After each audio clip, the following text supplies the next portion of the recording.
everybody, welcome back to KF&JF podcast. We're so happy that you guys are here to join us with all that we got planned for 2025. And we'd like to thank you again for all the things that you do to support us, and we really do appreciate it. First of all, I want to take a moment to thank our sponsors. Nutrition Addiction has been such a great sponsor for us, helping us out with the show and providing some support that we need, and we really do appreciate them, as well as the Joy Be Loved clothing line. They have been there for us since the beginning, helping us to move forward in everything that we do here at KF&JF Podcast. We really like to thank them and give them a shout out each and every time that we start these shows. So thank you guys so much again. But you know how I say before, we want to get to the meat of the show. Today, we have somebody on our show that I think is going to bring some real good information, not only to all of us, but to the men out there as well. But you know how it goes. Enough of the formalities. Let's get our co-host to sing his song right now. Greetings. My name is Razak. I am the CEO and founder of United Minority Business Ventures. My purpose is to help small businesses grow. This means I will assist with the creative process and maintenance of your business. The method to achieve results is simply building a deeper relationship with your customers. I do this by forming opportunities to communicate and collaborate with your followers, subscribers, and other business owners. By using a wide range of networking tools, we will have an understanding for building your business profile, what type of social media marketing fits your productivity and your availability, and building your financial profile, branding your services, product, or merchandise. Together, we may also determine what type of license is needed to operate your business. And does your budget permit the ownership of your own domain or buying into pre-existing sites that host your page? I like to drive traffic by managing your website. This allows me to work with you to select posts that create subscriptions, comments, and likes. I also assist by generating comments on other individual business sites or a page that create a dialogue of conversation directed towards your page. I also assist with the creation of the content on your media site. This will be a collaboration of ideas which will reflect on your brand, your work ethics, and the community's need to know what you have to offer them to bring a better quality of comfort to their lives and lifestyle. I can also assist with the writing of content, directing your videos, the editing process, and publishing them on various sites for marketing purposes, advertising, and promotional value.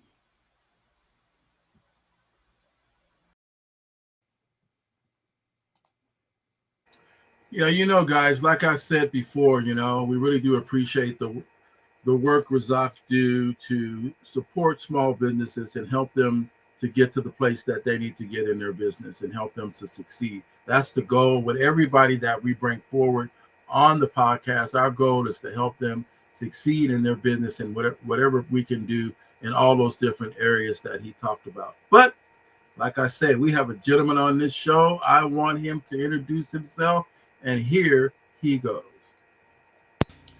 Hey, how you guys doing? My name is Van Allen Black Jr. I am the founder and CEO of Van's True Fitness Coaching and Consulting, where the focus is mindset coaching and life coaching. And I am also the founder and president of My Brother's Keeper 54 Inc., a 501c3 tax exempt nonprofit organization, where our mission is to focus on community empowerment and also provide a space for men to heal appropriately. Mm-hmm. I really do like the last part that you said, which heal appropriately, because there's so many ways that men go out to heal, and it's not appropriate. So we'll touch on that. I like the fact that you said that. But we're going to start with a few questions that I may have, and I'm going to pass it over to Razak in a minute. But help us really understand that. Help us understand the business mission that you're speaking of when you're talking about helping men and being a brother's keeper. What is that real mission about? That mission, in its simplest form, that mission is really about understanding, getting men to understand that there is a space for us, right? too often, I'll speak for myself because I guarantee me speaking for myself, other men can attest or feel that they feel the same way. You were probably, as a man, you're probably raised in an atmosphere where it's okay. It's not okay for a man to cry, right? You always get told, hey, suck it up or toughen up. Hey, big boys don't cry. Men don't cry or where feelings were just kind of taboo for a man to talk about feelings. You probably didn't grow up with your father talking about his feelings. You probably didn't see your grandfather talking about his feelings. More than likely, the way we expressed our feelings was through hitting or punching or something like that, like man stuff. So it's that space in itself, and that's the focus. The end mission is, when I say heal appropriately, it really turns into emotional, not necessarily emotional intelligence, but emotional regulation. Being able to understand that there is a space for me as a man where I can be soft and still be masculine at the same time, right? It's understanding how the masculine and the feminine energy work within us as men. So again, in the simplest form, because we can dive deeper. We will. Yeah, I think you put that into a broader image and picture for people to understand. But maybe I'll ask this question this way: why do you do this? What is it about the program where it affected you? Why do you do it? I grew up, so as always, right? You go back to your childhood in order, and any adult, usually we do what we do because it stems from our childhood. So me, I grew up with 3 other brothers, so 4 kids in a single parent home. My mother raised 4 boys. It's not because my father, it's not that I did not know my father. My mother and my father divorced at a young age. So I knew my father, but I didn't have that. I didn't establish that relationship that a son would want to establish with his father. I didn't have that. So growing up, I always sought out for other male role models, right? I always sought or yearned for that male role model. And unfortunately for me, but fortunate enough, right? I found it, but I found it in all the wrong ways, right? I found it in the streets. I found it into drugs. So I found it all the wrong ways. And then it actually helped me, right? Going that route, it helped me. And then as I transitioned my life from a young adult into the military, once I joined the military, again, it helped me find the male role model that I was looking for. And then eventually at one point, I realized that it wasn't external. What I was looking for was not external, it was internal, right? It was me versus me. And I decided to just become the change that I wanted to see, right? I decided I wanted to become the mentor. I wanted to become the father figure. I wanted to become that man that was able to pour into other men. So that's how it affected me. And that's how it affects me to this day. My end state is always making sure that I'm my brother's keeper, making sure that if you're my friend, if you're in my circle, then my job as your friend, as my brother's keeper, my job is to make sure you're straight. That means I'm gonna call you on your BS. I'm gonna tell you when you're doing good. I'm also tell you when you're doing bad, because that's how we're supposed to do. That's just love. So that's how it affected me, and that's how I got started. I really appreciate that, man, because just listening to you make that statement, I'm just speak for myself. I'm right where you are. There's a lot of us out there. I mean, that either grew up in those type of scenarios, or even worse to some extent. Or even if you had both in your life, you still sometimes didn't get those other things that you need, and you go out and you search for them in gangs and other places like that. So can you talk a little bit about, only because you mentioned it, what would you say to the youth? What would you say to those kids that are out there now trying to find that manhood, and how you equate that to your service? Whether or not you would suggest that they get that through some type of structure like that, or would you find some other way that they should handle that? Ooh, that's a good question right there. So what I would share is understanding, right? Get to understand who you are. I don't think we I don't think we explore that enough as young men, right? Because society gets in the way, and it starts to already drive the narrative of what a young man thinks he should be, right? Or especially nowadays, society is kind of pulling young men away from what young men should be, right? It's okay for a man to, right now you got people saying it's okay for a man to feel like a woman and vice versa. Again, different subjects, but it's to that very narrative, right? By all means, feel how you feel, but the advice that I would give to a young man is first find out who you are, right? Try to find some understanding about you, and then as you're looking for that male role model, that mentor, because we all are, as you're looking for it, pay attention to what it is you think you can add to or take away from, right? And I would say, but to that point, age has a lot to do with it, right? If you're in your teenage years, it really has a lot to do with it. So, in its simplest form, that's I don't want that to become my pet word tonight, but to simplify that, I would say get a good understanding of who you are and the direction that you want to go, and then look for those people, look for those men out there that you think can actually help you get there, right? What are they saying to you? It's not about not necessarily what are they saying, but what are they doing? That is the most important thing, because again, social media, you see a lot of people saying a lot of things, but you don't get to see or witness the fruit. You don't get to witness the labor. They're saying they're doing it, but you don't get to see it. So I would definitely focus more on what you're seeing versus what you're hearing, and let that be the judge and guide of who's going to mentor you.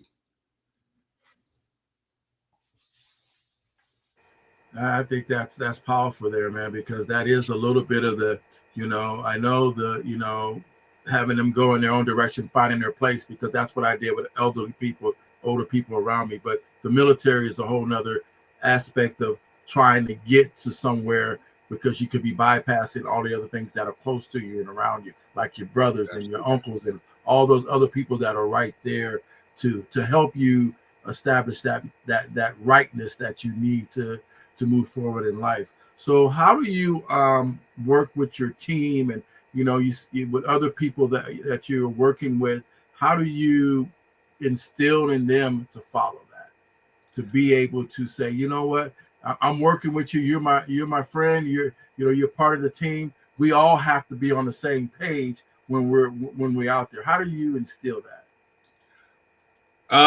It's a consistent reminder, right?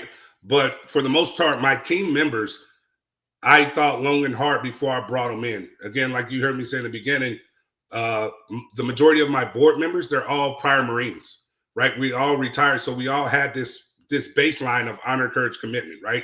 Our base core values of honor, courage, commitment. So it was easy for me to find people that emulated the core values of my Brothers Keeper 54 Inc., which was strength, courage, lead.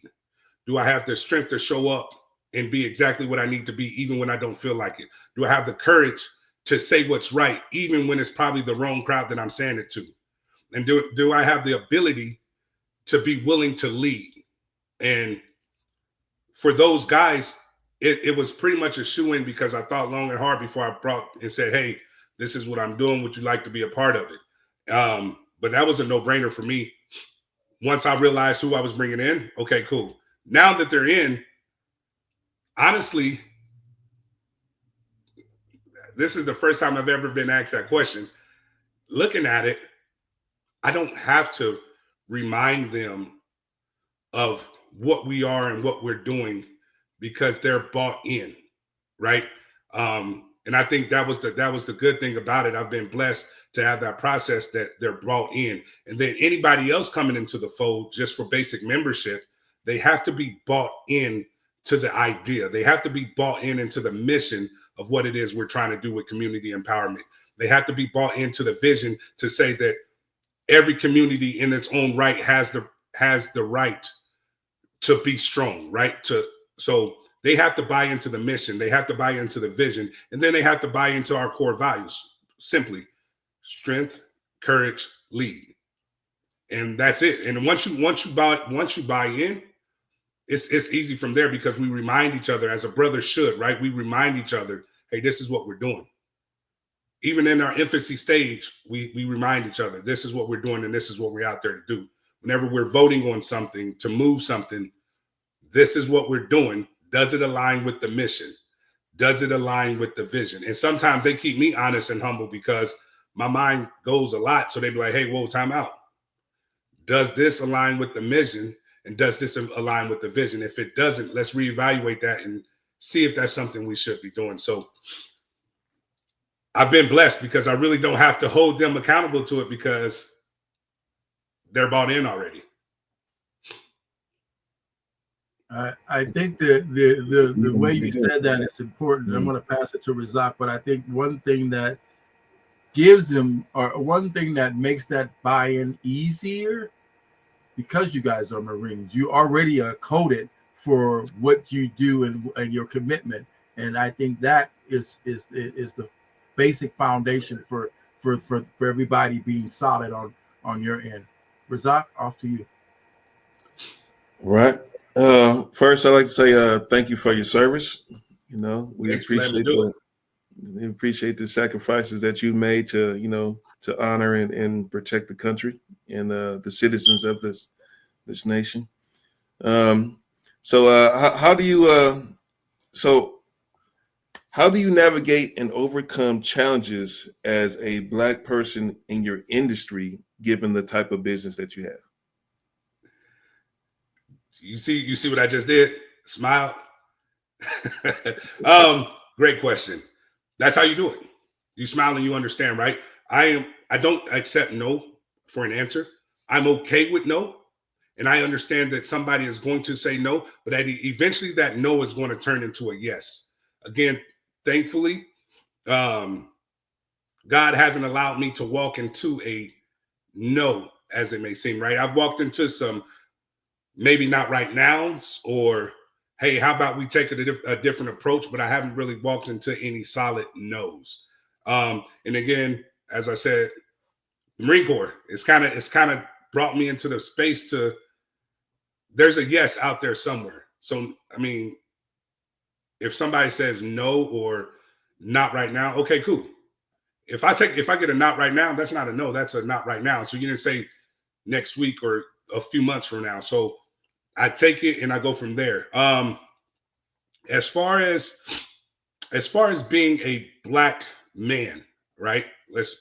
I'll be very clear with that. As far as being a Black man in a space, specifically, I ain't gonna say Temecula, Marietta is predominantly white area, because it's really not.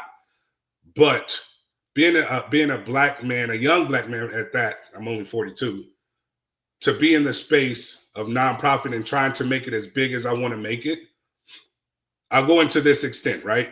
Example, I'll give you a very good scenario. Our very first event in front of Walmart, in front of the Temecula Parkway Walmart, I had an older white couple. They were asking questions about the event and, who organized it. And it was such a great event. It was our Tenor Treat event. We were out there for Halloween. And there was a lot of people coming through. We had vendors set up and everything. And one of the vendors came and said, hey, this is the person who ran the event. And she introduced them to me. Now that vendor, she's white. I apologize in the meantime, but can I give her a quick shout out? She's the owner, Shannon, of 3J's Candles. Like, she was the one that led them to me and said, no, this is the guy. He's the president. He's the CEO of the organization that's actually putting this event on. And the couple, it was an older white couple, they were taken aback. And I looked and he said, how did you manage to put this together?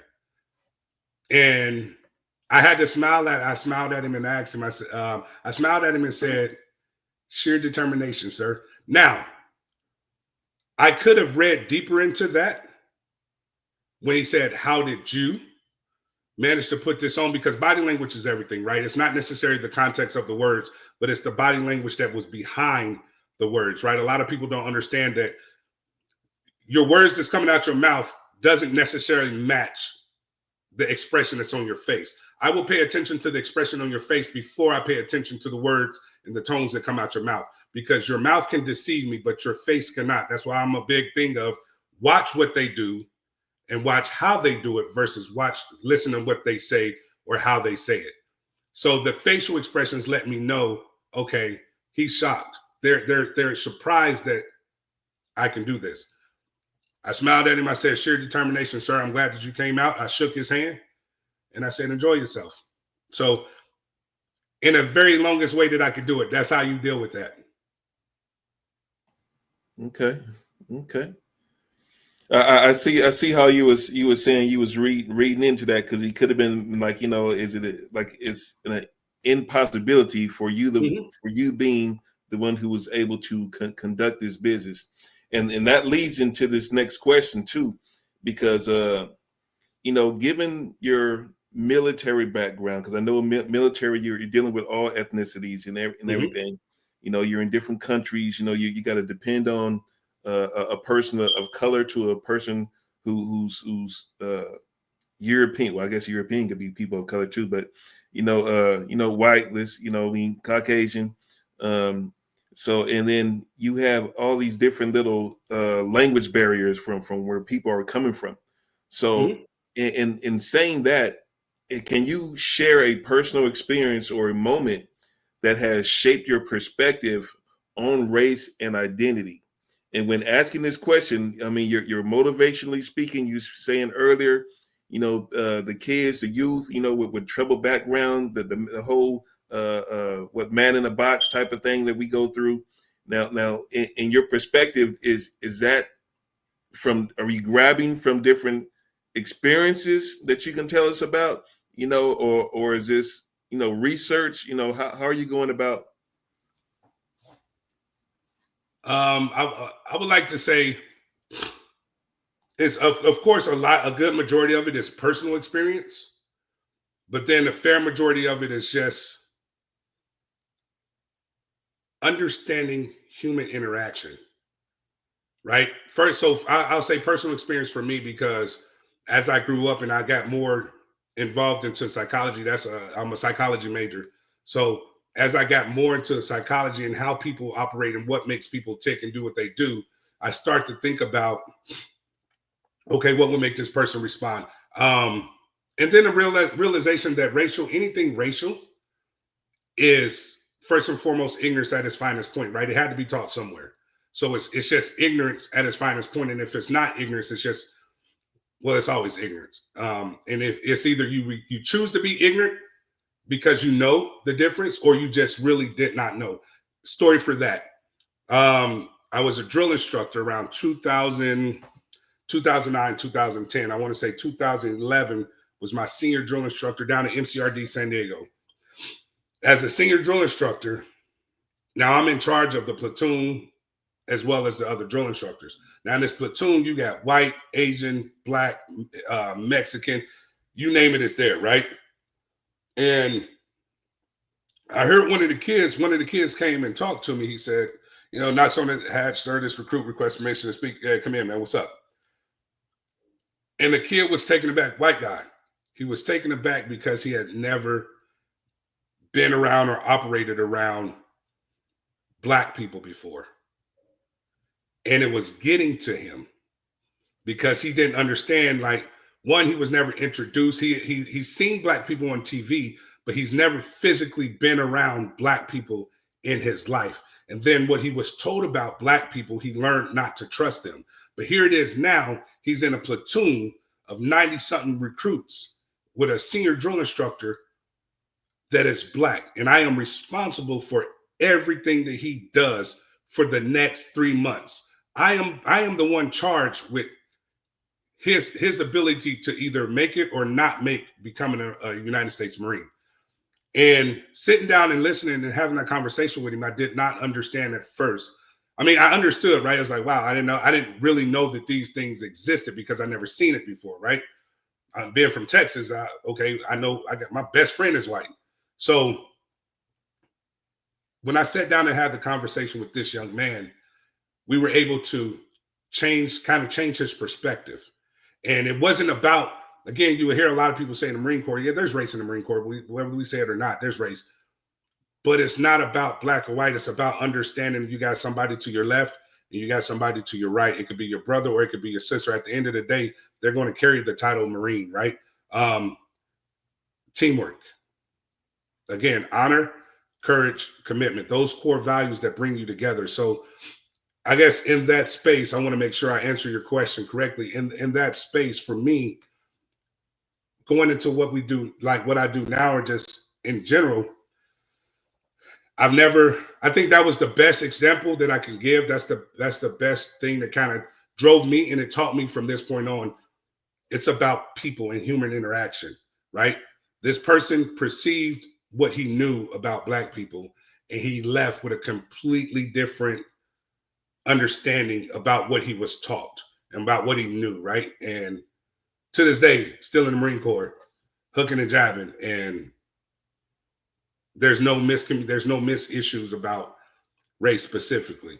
Did I answer did I give you what you were looking for, or was I completely off?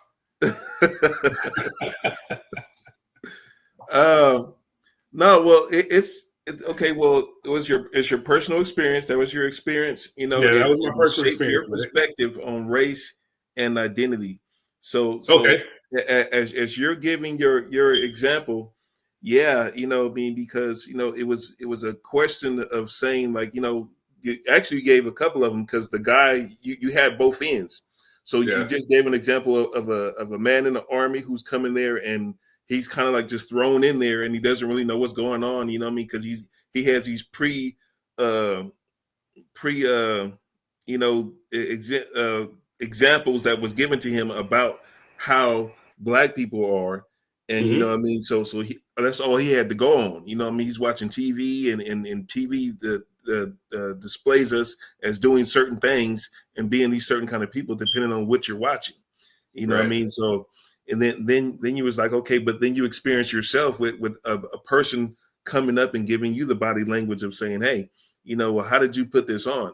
Not as in not so much as, you know, means just outright for it, but he's probably looking for you to be an employee and somebody, you know, somebody white, I guess you might as well say, you know what I mean, to be the actual owner that he can talk to, or that would have actually gave the rundown. And sometimes in these podcasts, we do find out that there is, you know, that little bit of discrimination, or there is that little misidentifying. I guess I don't know really what to call it, but there's a separation. You know what I mean? It's like you have to be a certain kind of person that is successful. You know what I mean? And then it's giving your area, yeah, it's what you call covert racism.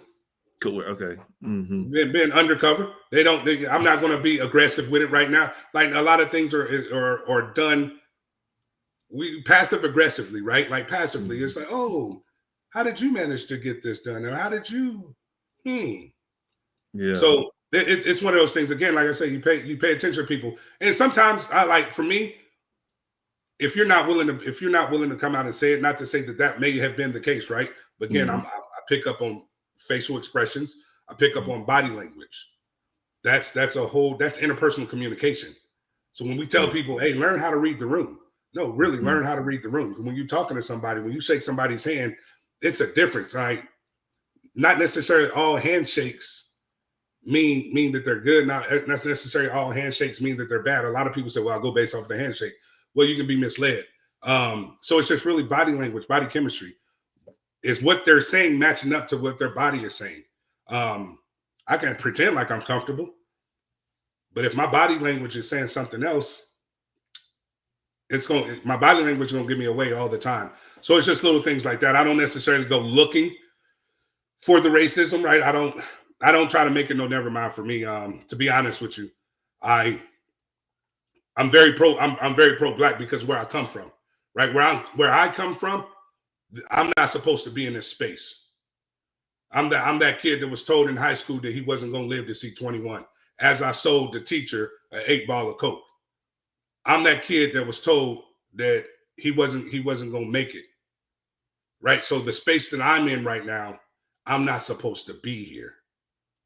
So I don't go looking for it. If it comes, I handle it as it comes, again, with a smile on my face and understanding if you don't like it, that means I'm doing something right. And I'm perfectly okay with that. If it bothers you, if it makes you uncomfortable, good. That means I'm owning something. God was right. I'm in my purpose. Right. Right. You know, and I'm glad you said it that way because, you know, this next little question I had coming up was, you know, when you're how should I say? Okay, so you have a military background and you still Mhm. have military people that you collaborate with, the company, you know, the founders, everybody that you're still working with are still military mindset. Mhm. So how would you say that? How do you stay connected to the culture and to the community with your giving your, I guess, the diverse background as far as the, you know what I mean, the traveling around the world, you know what I mean, going through battle, you know, Mhm. and doing all those different things, and then come back and try to be more of a peacekeeper, I guess I should say, you know what I mean, in your business practices. Human understanding. Interpersonal communication tells us relationship building, right? Um, I have to know about myself, right? One, really EQ level, having a high EQ level, or just being aware, right? Emotionally, can I emotionally regulate myself? Am I emotionally stable? Am do I understand what gets me, what gets to me? Do I understand what makes me tick? Because in order for me to do anything and understand anybody, I have to first understand me. They say, um, you don't know where you're going until you understand from whence you came. So for me, I have to understand who I am first, and then try to understand from an empathetic level everybody else, right? And it's not to judge. At the end of the day, I'm nobody's judge. I'm nobody's juror, right? There's only one person responsible for that. So, and that's my firm belief. So it's just it's understanding. Look, not everything is for you. Not everything was meant for you, but not everything is against you. Nor not everything is going to be against you, right? So understanding that and taking those basic principles, that's I mean, I focus on that first. Again, human human human emotion, right? We're complex creatures. We are, as humans, we're complex when we deal with emotions. So you take interpersonal communication and understand that, right? Just talking alone is very critical. Interacting alone is very critical. Um, so I know how I am. Now I take in consideration how this other person is. We haven't even communicated yet, but we've communicated. I haven't physically said anything to you, but I can tell by your body language whether or not you're comfortable. Maybe I can, maybe I can't. It's just up to the individual person. So I'll use me as an example. That's what I look at when I communicate with people or when I interact with people. Um, a lot of people have told me, hey, Van, you got to understand, you know, you're a very overwhelming guy. You're 6'4", 290 pounds. You're not the average black dude. Um, but you're a guy of huge stature and you have a very big personality, right? I'm not afraid to go have a conversation with people, but at the same time, I'm not afraid to humble myself before somebody. So that's kind of different. So how I say in the simplest form, man, just the human approach. Understand that yes, even though I'm a person that has a past, even though I'm a person that's been in probably some rough areas, there's also other people that have not, and there's also other people that have too. So it boils down to really just one simple principle: respect myself and everybody else around me, and I think we'll be okay. If I yield the same respect that I expect from you, then we're good, and we go about it that way. And then I always have the principle of just being nice. Just be a nice, just be a nice person. Just be an overall good person. Right, right. I hear you. I hear you. I'm with you. I'm with you. Yeah. Okay, so given okay, so since the beginning, how long do you say your business was in So the practice? nonprofit has only been established since the idea came around in 2022. Mhm. Um, and then it actually became official April the 25th of 2024. Okay.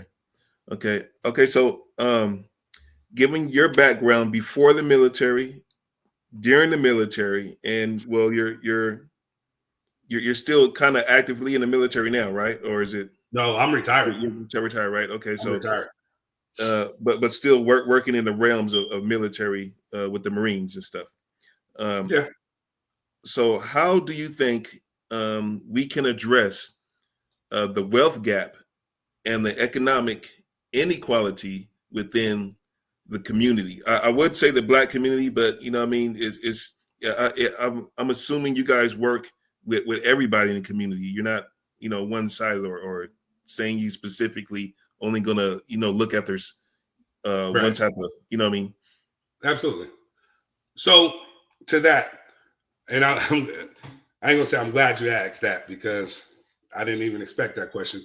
But I'm glad you brought into I'm glad that you showed the inclusiveness, not the exclusiveness. But I will not. I'm gonna speak on both, right? I'm gonna speak on what I think we in the Black community in the Black community can do, and then I'll speak inclusively, right? So exclusively, us as Black people support, right? Not just it goes beyond supporting each other, but it really goes into understanding. Like we've seen multiple times, people come out and say we are the biggest consumers of people that don't support us. We are the biggest consumers of things that don't support us. We are the biggest consumers, right? That's the staple that keeps getting put to the Black community. We are the biggest consumers. And our dollars go out quicker than they come in, right? Or as quick as they come in, they go out. So I believe what we can do first and foremost is support each other. But within understanding how to support each other, I think it's understanding the business structure itself. Just because I'm Black and just because I have a service or a product doesn't mean that you as a Black person have to shop with me. It's understanding that, do I build a need for that? How do I present myself? Just because I see it doesn't necessarily mean that this person has to automatically gravitate towards me because I'm Black. So we have to understand presentation. Again, going back to understanding ourselves, understanding where we come from and where it is that we're trying to go, right? And then presentation, how I want to be seen, how we want to be seen. I remember earlier you was talking about the young lady that has a thing where she's showing other women, like specifically female rappers, that they don't have to be out there and they don't have to expose themselves to get notoriety, right? They don't have to pretty much almost be porn stars to get notoriety and being rap artists, right? If you want to be a rap artist, there's a nice way to do this than to go about it the way you're going about it. It's the same thing. We as a nation of people have to understand who we are first. And I mean, again, different conversation because years and years and years and years of who we are has been taken away from us, which is something that hits me real deep, right? Because it sucks. We really don't know who we are, right? You can't go look at a family tree, right? I know for me, I can't go look at a family tree. Generation after generation don't know each other because we've separated, right? Now, so that is that's a whole nother segment, brother. Now, Yeah. the inclusivity of what it is that we're looking for, just to close the wealth gap, right? Support. Again, it's the same thing, supporting each other, but understanding, again, if a business owner goes into business, that business owner has to understand what is he or she's services, right? What are their service? Who's their target audience? It just really goes into saying, I'm going to do the research and I'm really going to put my best foot forward to make sure that I am marketable, aside from getting on social media and seeing some social media guru tell me that I need to start an LLC because starting an LLC is where it's at. And then I go start the LLC and then nobody tell me how I need to run the business, right? Because there's more things that, starting a business is easy. Running the business is the hard part. So it's understanding the business side of it, right? It's understanding the tax brackets. It's understanding when am I going to have to pay taxes? If I do start an LLC, a lot of people think I can just start an LLC. Well, I can tell you for sure, if you start an LLC, I don't care if you go to Delaware because there's no taxes, right? If you're doing business in California, it's a pay-to-play state. So it does not matter. So just understanding that information. Again, social media it's a tool and it's great, but it also becomes our own worst enemy, or we become our own worst enemy because we're not willing to go do the research. So that wealth gap changes when we're willing to do the research and we're not waiting on people to hand us information. I think the biggest thing is we're afraid to read. My grandmother once said, baby, if you want to get rich, and y'all probably heard this too before, I'm pretty sure my grandmother wasn't the only person that said, if you want to get rich, hide your money in a book. Or if you want to keep secrets, put it in a book, because ain't nobody going to read. And we see it all the time. A person starts a business. That person is now the subject matter expert on business and wealth in the family. And that person probably ain't really making no money, but it's easy for us to go and say, hey, what did you do? How did you do it? Okay, give me all the information. And then we take that as the gospel and we go try to recreate it. So it's not going to be a one-stop solution, but I think we can start by understanding what it is that we're actually trying to do, first and foremost, and understand money. I mean, again, great question. It's very complex because there's so many dynamics to it, right? Right. Financial conversations. If you don't understand a basic budget in your life, talking about a business budget is going to blow your mind.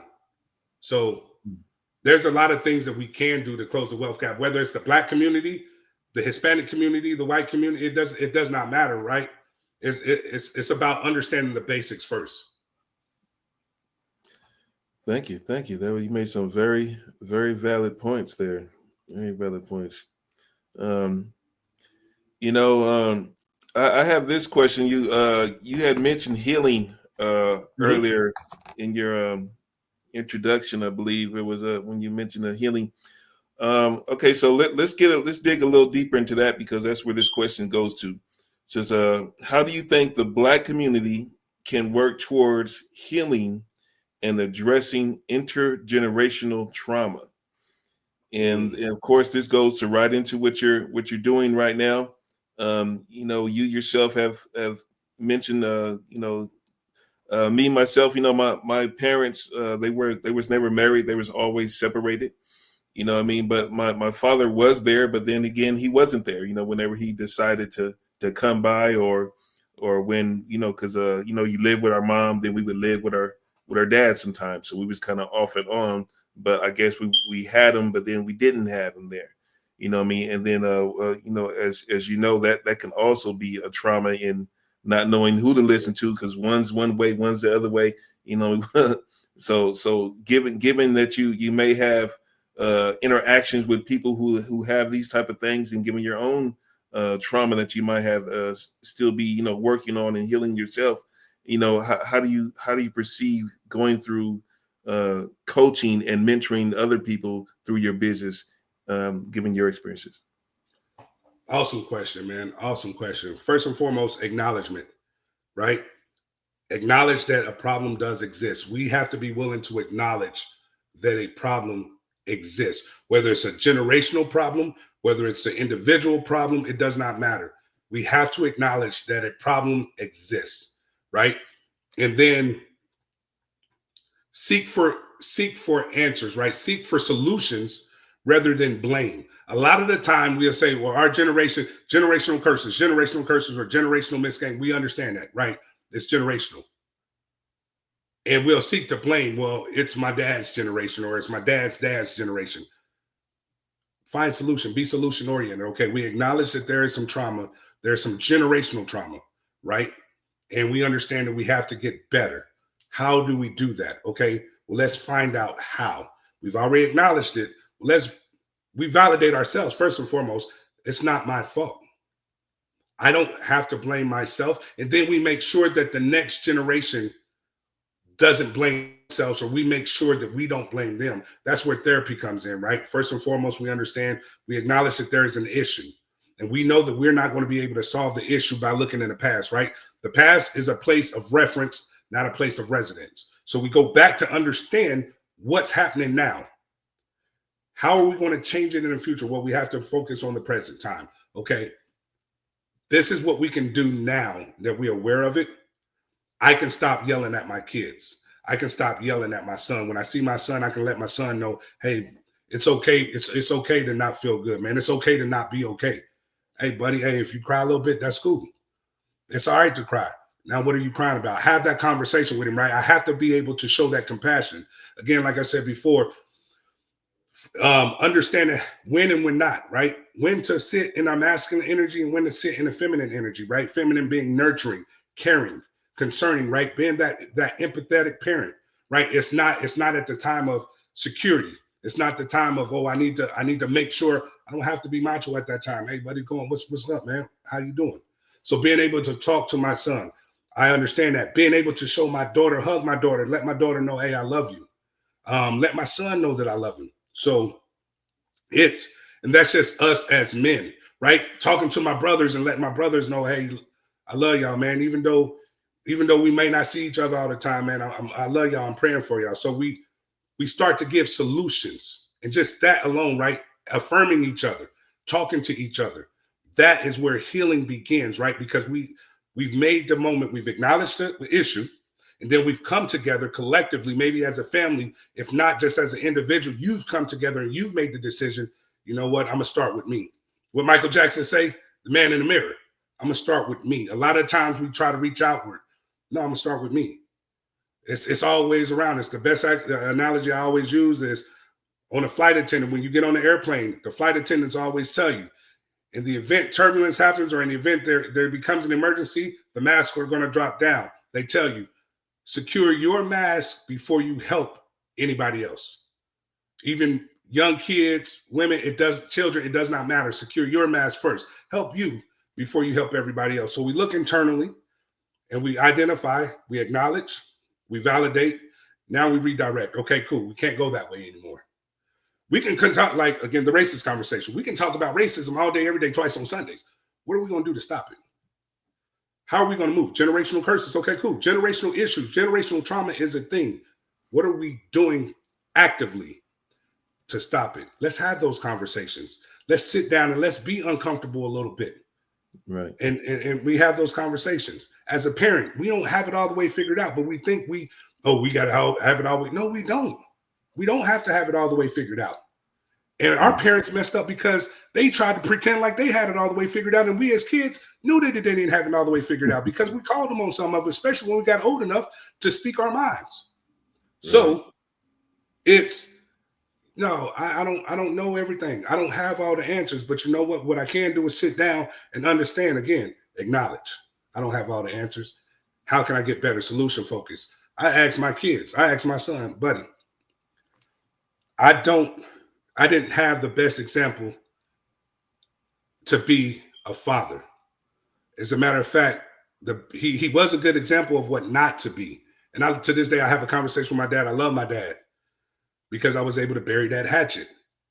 But I told my son, where am I messing up and what can I do better as a father? There's somebody out there that says, man, you soft. Hey, call it what you want to call it. But guess what? My son is going to know that I love him. My daughter is going to know that I love her. My kids are going to know that I'm willing to accept that I don't know everything and I'm willing to learn from them. Hey, how can I be better for y'all? Because that's, at the end of the day, that's what it's about. I don't live for me no more. I live for my kids. So to that point, man, I can go on about that. How we get through generational issues, generational trauma, we acknowledge, we validate that it exists. We look for processes, solution-based processes. And then we redirect them and we put them into action. And we just repeat. We repeat it. We acknowledge the next thing. All right. And it becomes systematic at that point. Right. Right. You know, you just gave us two excellent examples, man. One, when you was talking about the plane, you know, that was an excellent example to put into reality of life living. You know, you got to take care of yourself before you can try to take care of somebody else. You got to get yourself, you know, established and have a foundation for yourself before you try and go to give somebody else advice about what they can do or what they should be doing. And then talking to your kids, you know, letting them know that, hey, you know, I don't know anything, you know, let's talk, versus, you know, the whole I know everything and I know everything you should be doing when you really don't know, you know. Exactly. Exactly. And you know, I got one more question for you, and I'm going to pass it back to Keith. And you know, this is along the lines of maybe what you're seeing now? Maybe I don't know. We haven't really dove into it. We don't have to get into it too much, but maybe some of the people that you have been coaching were coming from strayed directions. They're still in the streets. They're listening, but they're still in the streets, type of stuff. Or they listened, or they came from the streets. They try to listen, but they got pulled back into the streets, or whatever the case may be. If that scenario is relevant. But the question goes, how do you think we can address and dismantle the school to prison pipeline?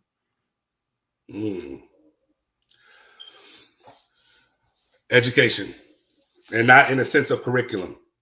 Education in the sense of, again, we have to understand systemically, because that school to prison pipeline, it really is focused on two demographics, really. A lot of minorities, but two demographics, if you don't mind me saying, that I believe. I'm pretty sure you can see otherwise. You have white, you have the Caucasian people they go to jail as well, but a good majority of it is the African-American population and the Hispanic population, right?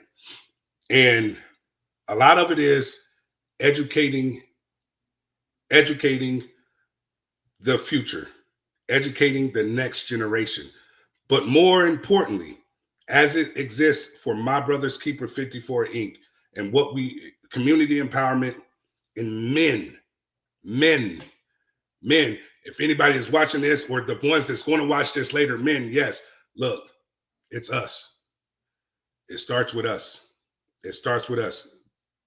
Women too. Women have a very, very important role in the house, period. The way a woman speaks to a young man is going to determine and dictate how that young man grows. The way a young lady grows is going to be dictated by the love that she receives or does not receive from her mother and father. So the parents, and I'm not saying both parents have to be in the house, but both parents have to understand who they are. They have to have done some type of healing from their generational issues before they go and try to reproduce and have other kids, right? So it's all in home, education in home, who we are, what do we stand for? What does your last name stand for outside of how much credit you get in the street? What does your last name stand for? Who is your people? And that's something that we don't know, because that information, again, I said it goes deeper. That information was stolen from us. It was hidden from us. You can't open up a school book. You can't open up a book and get educated on who the African-American people are outside of the basic stuff that we're comfortable with telling y'all these things, but we're not comfortable with telling y'all the whole truth.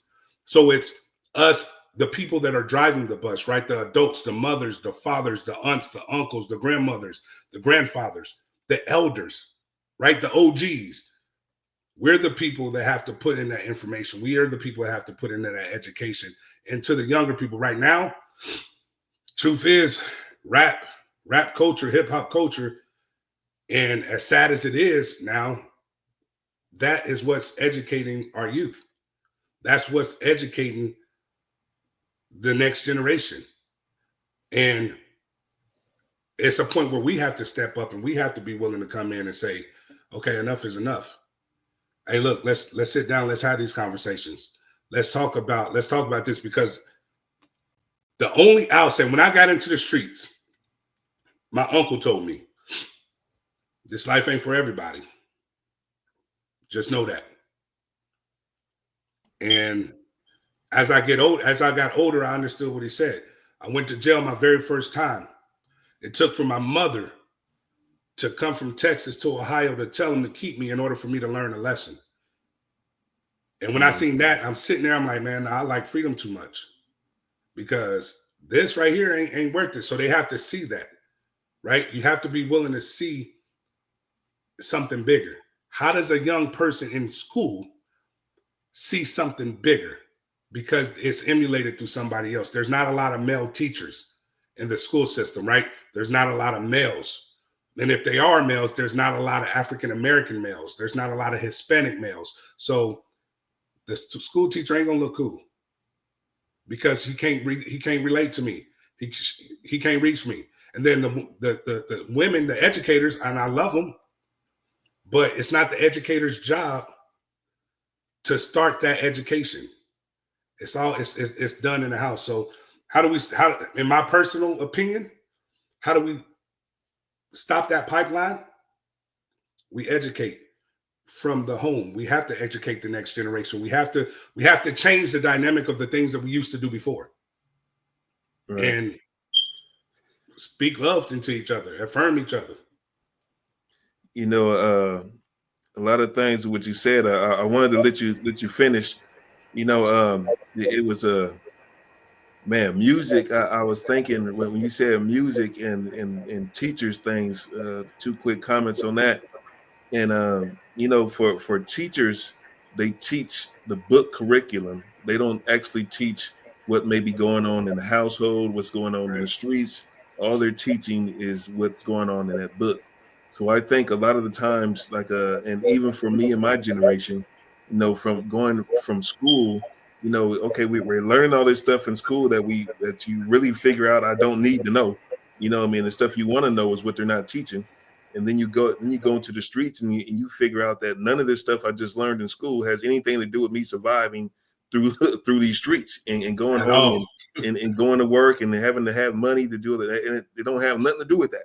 You know what I mean? They have financials and science and all this stuff, all different stuff, but it really didn't apply, you know, especially coming from, you know, the backgrounds of, I guess we can call it the ghetto, you know, with the projects or something like that, you know, and then when it goes to the music, I'm seeing that, you know, I look at it as entertainment, but people can see it as, or I could say there's maybe this generation, maybe the old generation, even in my generation, a lot of times the influence of that music, it might not even be so much as the music versus the persona the artist has. So you got, I can't really shout out nobody's name. I ain't gonna give them nobody's name, but you have different people out there that, you know, I mean, people we're gonna look at. You got the chains on, you got the women, you got the cars and stuff like this, and then in their interviews they may be talking about, like, I didn't go to school, I didn't go to college, I didn't do none of that. You know, I'm serving, I'm doing this, I'm doing that, and that's a more appealing than somebody who actually was an artist who says, yeah, I went to school, I got a degree in whatever it is, you know what I mean? Right. And then I pursued, well, actually, I think Megan Thee Stallion, I could say her, because I know she was in school. Yes. She's one of the ones I know she publicly was displaying she was still going to school and you know what I mean, and did all that, still was in her career. But that's like a rare, you know what I mean, and that's not, you know, females, and that's what I was watching earlier. You know what I mean? I was telling you about the females, even though she was still doing that, she still has her appearance, her performances that she make, that's, you know, the booty shaking and stuff.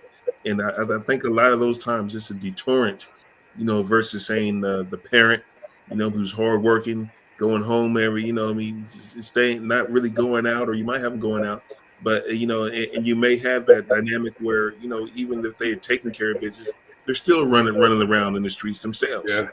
So that's another flip side of the example. And, you know, and I think I think your job is going to be, I mean, you must have a hard job, because you got to internalize that, listen to them. And, you know, I was with the family readiness group for the military, the FRG. So, and I did that, and a lot of those counseling sessions and stuff, you know, you go in there and you're talking to these people, and it's like the things that they have to deal with, you know, when especially, okay, on your, let's think about it as the military side. You know, you have the father, you know, I mean, he's going off into war. So now that the mom is left behind, or you might have the wife gone into war and the husband is left behind, or one of them gone, and then now the kids are left with the grandparents or the sister or the auntie or something. You know what I mean? So it's like all these different things that you have to come into play of where they're learning how to become their own identity, and you know, how race is perceived. You know what I mean? Because race does have a lot. I had another question on that, but you kind of really went over that too. You know what I mean? As far as identifying who you are as a person, you know what I mean, and what you want to achieve out of life as yourself, not what somebody else told you, not what somebody else, not that you want to follow somebody else's footsteps, but something that you believe for yourself, that you thought of all by yourself. You know what I mean? So those are hard things to learn, and then once you learn it, to actually stay on that path, because for a lot of us, myself included, we have lots of detours in getting into reaching your goals. Yeah. Hold on, you guys have got on a whole long conversation about you guys' detour and you guys' lifestyles and all this stuff, man. Slow roll, man. He's Let my me tell brother's you keeper, about man. I gotta confide in him, man. Hey. Oh my God, man. Then let me tell you about my lifestyle, my life story, all those other places that I went to. And we gotta get fit, and we gotta get fit while we doing it. We gotta get fit while we doing it. I ain't lifting no weights, man. I tell you that. Those days are over. They are long gone, and we are moving forward. And the learns and things that you've learned so far, it's got you where you are here today. And I think as I jump into this with both of my feet, running, because that was most of my time. I was running. Yeah. People were chasing me, man. They're like, I'm running. Well, I don't know what I stole, but I don't know why they chasing me. But I think one of the things you mentioned, man, that I think is important for us to really kind of like amplify, and I think it's the fact of men, right? We're men here, and I know I'm older than probably both of you since you guys mentioned it, that the man role in the family has been taken away by the fact that, back in the day, it was, baby mamas and baby daddies or whatever it is, but none of them was together. It was always this big separation, like what Zach was saying. Even though he was there, you went stay with one, you stay with the other and all that. So the role of the man is so important going forward for us to get to some of these places of generational wealth and understanding and not having this school to prison type of thing going on. So what you're doing out there, making this about men particularly, and then veering off into some other subject matter about Black men and understanding that part of it too. How do you how do you have that conversation? I know we kind of went over different areas of how you bring these things together, but not all Black men want to take advice. They pretty much think they know everything already. So when you go in to talk to them and you're coming from this background yourself, how do you create balance in that conversation for someone to listen?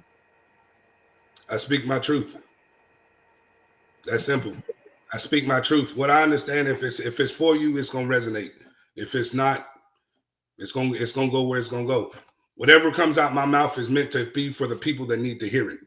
So if it's something that you're not feeling, there's no forcing. You just don't feel it, and it wasn't for you, right? If it resonates with you and it got you intrigued and it's pulling you in, it's for you. What I realize is throughout my journey, what I've understood is you can't make anybody feel anything. I can't make a person do nothing. If a person is going to change, that person is going to change. Transparent moment. I had to learn the hard way. My own personal life. Unfortunately, my youngest brother, he's addicted to drugs. I had to learn a hard lesson. He was in jail. I decided whether or not to bail him out, right? I decided I'm going to bail him out. Even though the idea was, no, we're not bailing him out. I decided against it because of the things that was happening in jail. So I said, okay, no, let me get him out.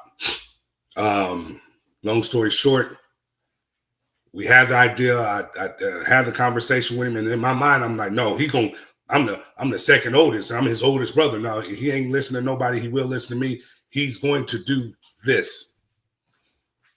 And I had to learn the hard way. No, he ain't gonna do it. You can't make a person do anything that they're not ready or willing to do. So when I'm having conversations, even when I'm mentoring, it doesn't matter. If they're not ready, they're not going, they're not changing. So I'm talking to the people that want the information, and that's it. So I'm going to speak, and the people that are listening and the people that want the information and ask the questions, they're going to do that. The people like, whatever, Hey, it is what it is, baby. You live your life. I ain't mad at you. I think that's a good way to go as far as being able to get to the point that you're trying to get to is, making sure Absolutely. people are willing to take something from what you're saying instead of wasting your time and energy for that. So I know you talked a little bit about the family and whatnot. What's a big life lesson you've learned? What is one of the biggest life lessons you've learned through the business aspect of what you've been going through? What are one of those life lessons you've learned in that way? Don't be so quick to give up.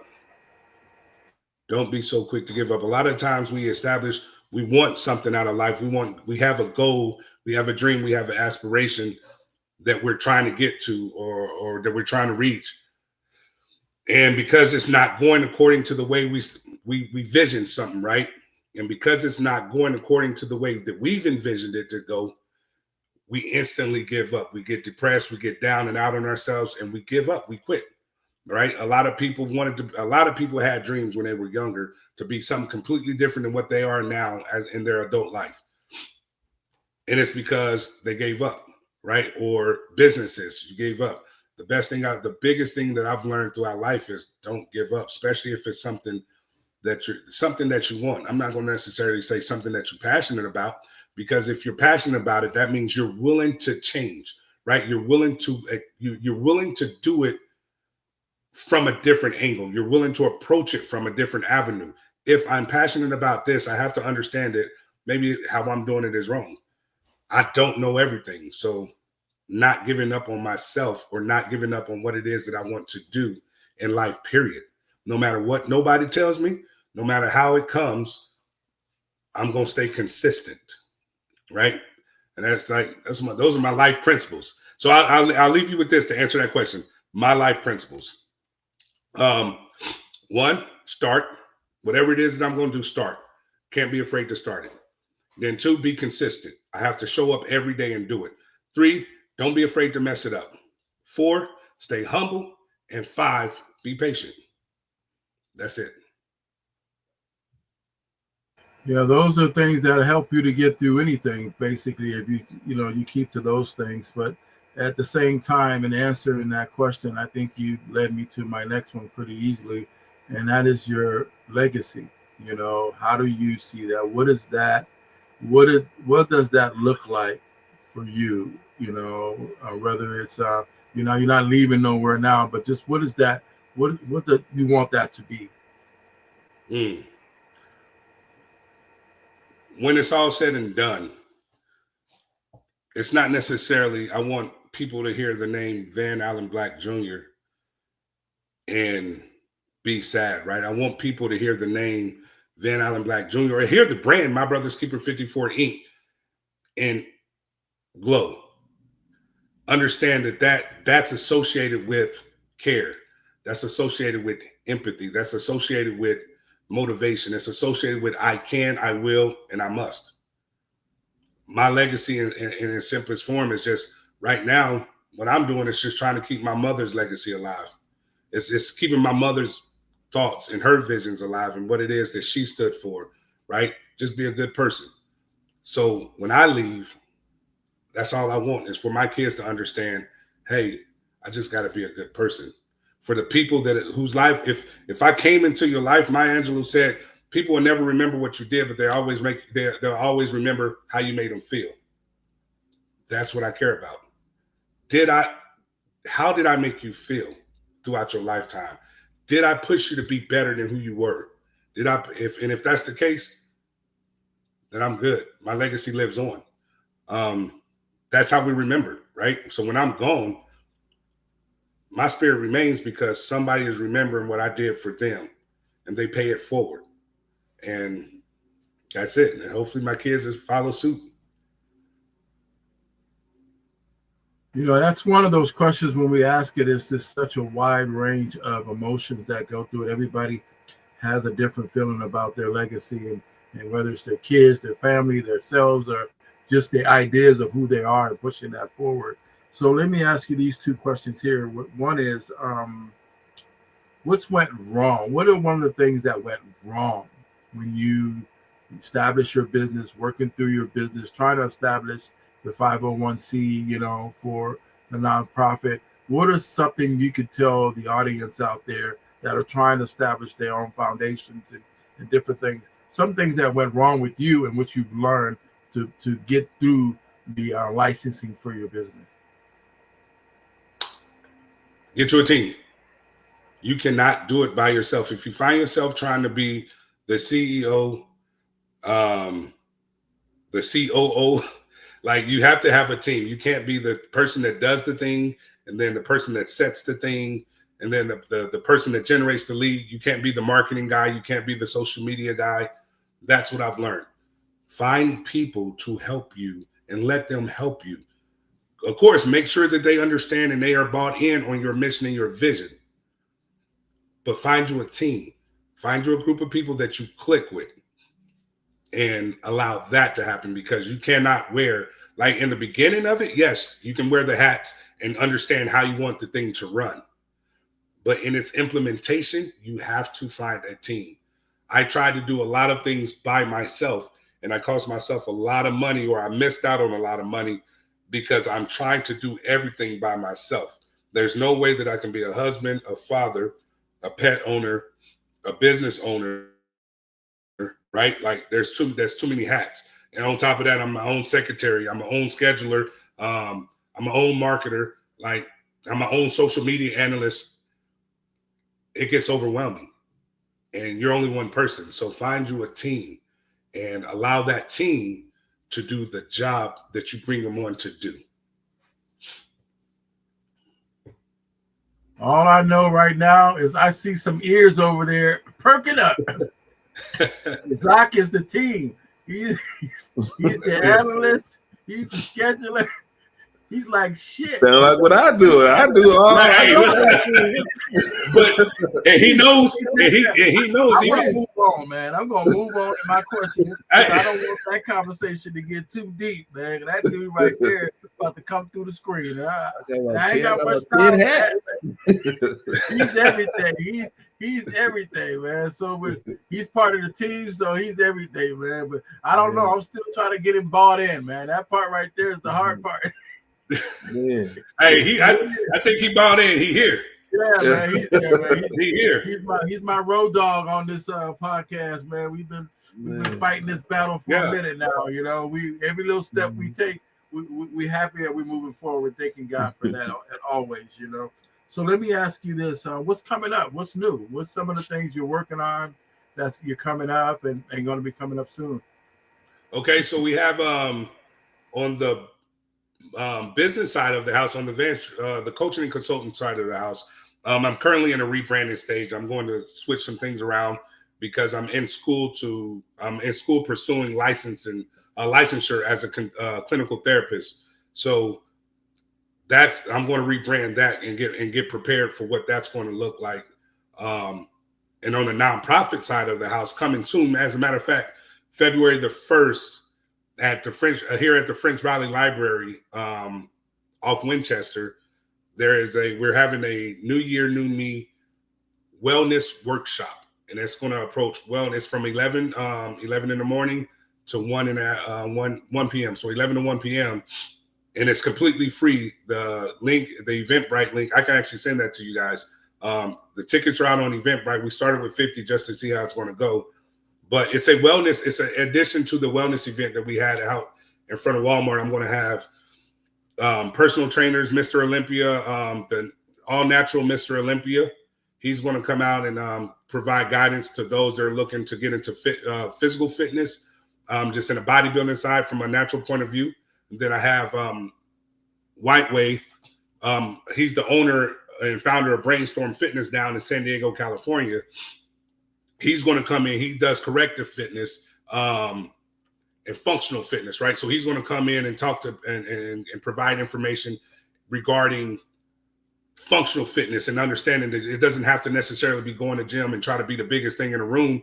But if you're 70 years old, if you're 50 years old, doing things that make sense for you, like day-to-day living, right? Can I walk up the stairs without my knees hurting? So he'll come in and give information on that. And then I have Dr. Caroline Cristo. She's a LMFT, marriage family therapist, psychotherapist. She's the owner of Happier, Healthier, Productive Inc. And she's going to come in and provide the mental health aspect of it, providing information on what mental fitness looks like. And then Sue Kent Miller is going to come in and give a demonstration or give information out on stem cells and how a product that helps stem cells. And of course, I'll give some information in there. Currently, so if y'all know anything, here's a plug. I'm looking for somebody that deals with financial fitness. I want this to be a holistic approach to fitness. And the reason why we did this is because of the new year, right? Everybody has a new year resolution, and it's always to get better. Well, maybe it's not physical fitness. Maybe it's your mental health. Maybe it's your spiritual, emotional health. Maybe it's your financial health. So whatever that may be, we have people there that are going to talk about it and then do a Q&A at the end of it. So that's February the 1st at French Valley Library. It is completely free, open to the public. Anybody under 18 has to be there with an adult. It starts at 11 o'clock. Doors close at 1 p.m. And that's that. Well, just to answer your question, we do have someone here that's do the financial part, do the vision board, as well as the holistic health approach as well. I can get you in contact with her. She's part of our sponsorship that we can, that would love to come out and speak and on some of those issues, and you can have a conversation with her on the different areas that they cover. And if that's suitable for you, that would be great as well. Absolutely. I will make sure you get that at the end of the day as well. I want to ask you a couple more questions, then I'm going to close a little bit. So what, you're out there, you're promoting your business, you're promoting your organization. What is it like working with, meeting all of these different other business owners and things like that? Talk a little bit about that approach, because not everybody knows how to, humble themselves to approach people. Some people are just shy about, they have a business, but they're afraid to be the front person. How do you deal with that? Oh man, it's awesome. Actually, I enjoy it. So Instagram has helped a lot. I'm not gonna lie to you. Instagram, social media has helped a lot. That's why I said social media is great if you know how to use it.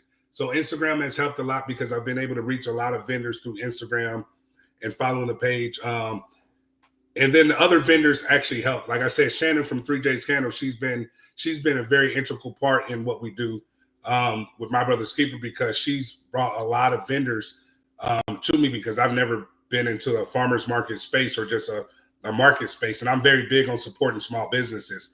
And then actually Coach Lee from Walmart, from the Temecula Parkway Walmart, who helped me establish the partnership with Walmart. She's very integral as well, because again, they communicate and they give you other vendors information, and then reaching out to the vendors, if it makes sense to them, they're always willing to help you, or they're willing to provide you information, or maybe they know somebody that's going to help you if they can't help you. So that community in itself of the small business vendors, regardless of what they do, that community in itself is very helpful. It's like everybody wants to see each other do well. And I think that's the beautiful part about it, because everybody has embraced us, man. Like just in the community alone, they've embraced us, and they love what we do. We get a couple people that ask us if we're religious based, and we have to tell them we're not religious. We're not religious based, but the majority of us do have our own faith, and we are believers. Unfortunately, we don't push religion on anybody, because that's not our narrative. That's not our agenda. But the vendors, I mean, I love it. I like communicating. I like to get to meet people, and how does this nonprofit organization help your organization, right? It's a quid pro quo, right? Nonprofit, for profit, they go together. It's like peanut butter and jelly. So it's establishing new relationships, man. And I'm a relationship person, so you never know who you're going to meet. You never know who you're going to need, and you never know who's going to need you. So network. What they say, your network is your net worth, right? Network. Man, I think you're absolutely right.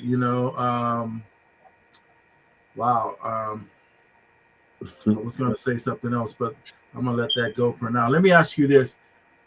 Have you ever thought about quitting?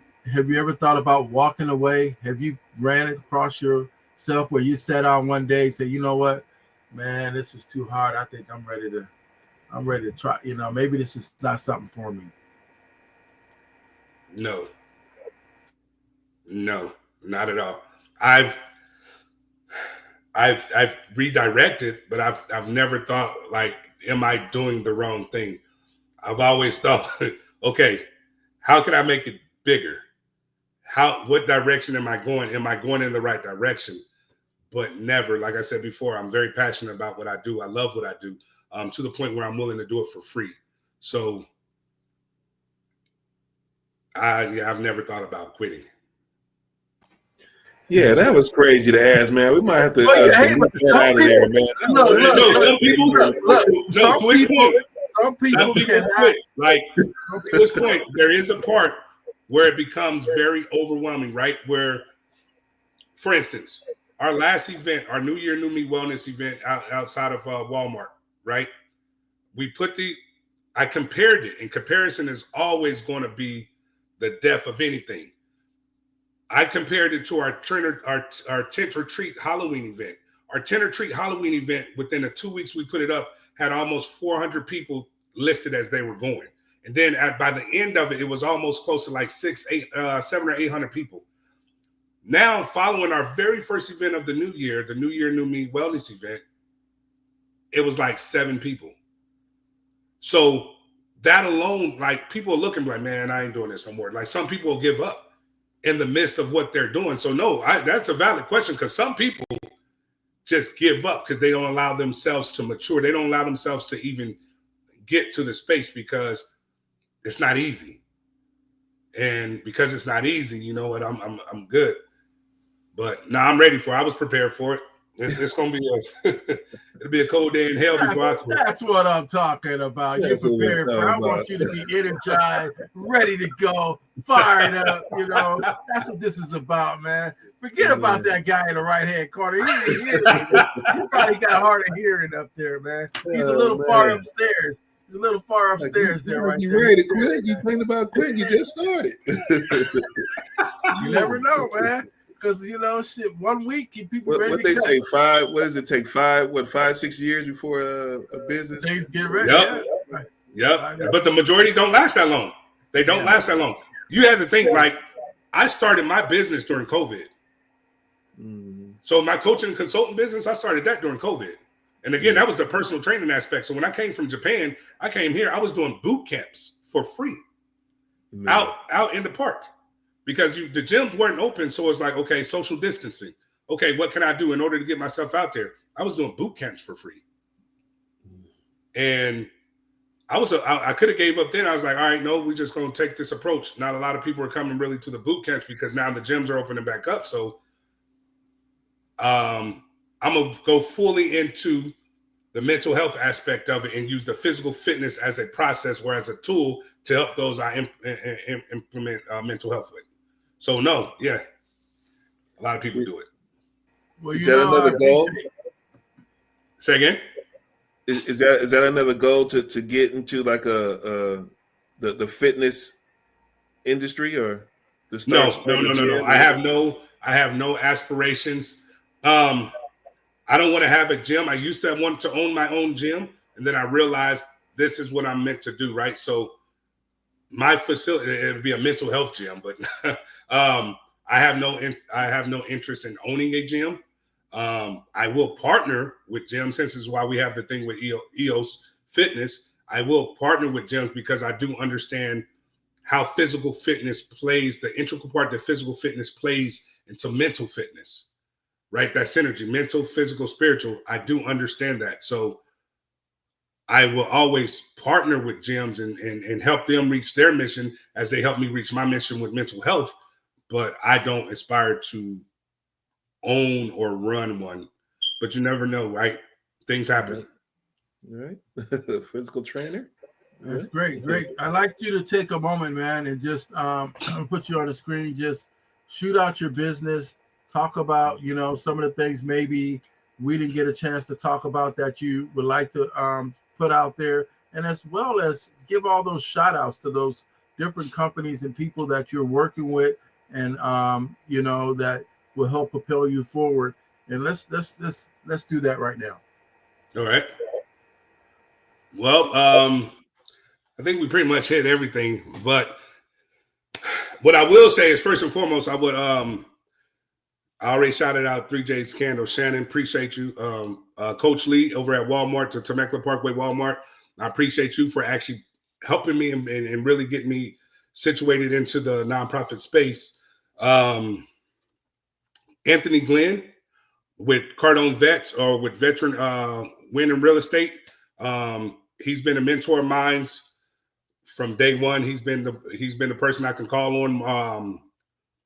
Maurice Watkins with Warrior Realty Group. He's been another mentor of mine. Again, these are all prior Marines, but very prominent in the communities out here as real estate brokers and investors, but more so mentors to me. Mark Rodriguez with Self-Made Training Facility.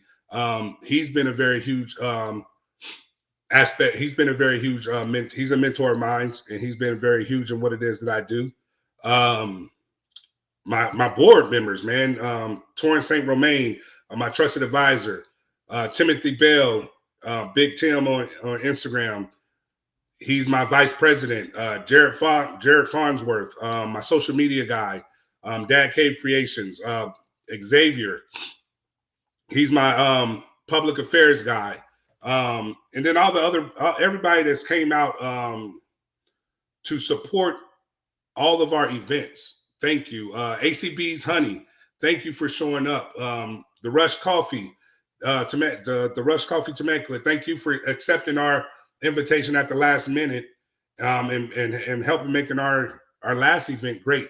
The French Valley Library, just the Riverside County Library System in whole, for identifying nonprofit organizations and allowing nonprofit organizations to come in free of charge, set up to provide workshops for the community. So without them, we wouldn't be able to do that. So appreciate them. And then Dr. Christo for actually helping me. She's one of my mentors, but she's pretty much the person who's going to help me understand as I go through this licensing journey to be a therapist, to become a clinical therapist. So, man, anybody else I missed? Oh, lastly but not least, my kids.